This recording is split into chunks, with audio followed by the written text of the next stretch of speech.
Have you ever had any discussions with your father about the mentality or the psychology of Israel?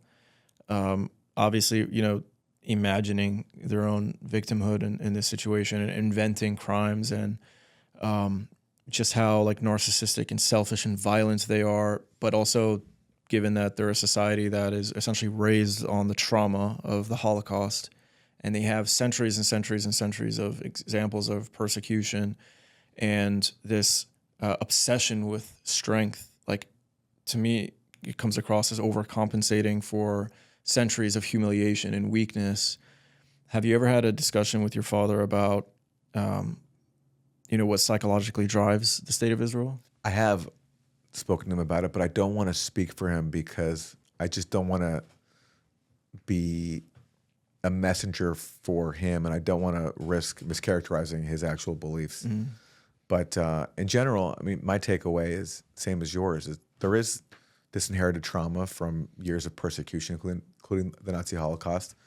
But it's not just that, because there was Zionism even before the Nazi Holocaust, and I don't think that was just about persecution of Jews, although that was a major motive. It was a factor, but I also just think, I don't know when this starts, but there's a supremacist thing going on. You see that now, where, and I know this from my interactions with the North American Jewish community, there is a supremacy, and that's not unique to Jews. Many communities, Yeah, many religious communities believe that they're the one true faith and God prefers exactly. them. Yeah. But that's a major thing.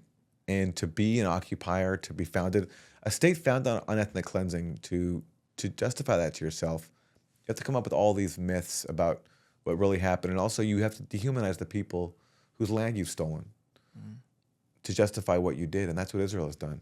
It stole these people's land, created myths about how they fled voluntarily or they were urged to leave by Arab leaders, all these falsehoods. And then you dehumanize them. You make yourself superior and them lower, and you develop paranoia that everyone's out to get you. That's Israel today. To what extent that's motivated by Holocaust trauma, I don't know, but I don't want to.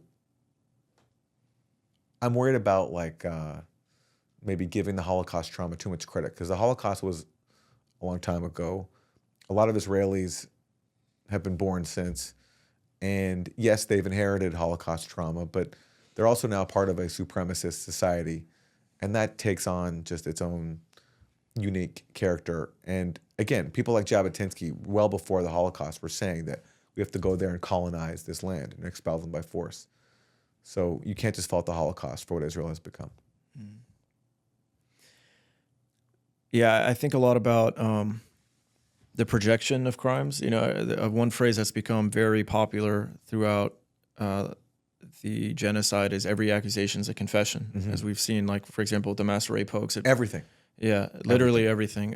But, particularly the mass rape hoax, we discover that the rape that is documented to have occurred is in Sderot concentration camp or torture camp, where they've been raping Palestinians to death. And so what kind of society can completely invent these crimes and believe it happening to them, but then overlook that they're the ones actually doing it to, the Palestinians?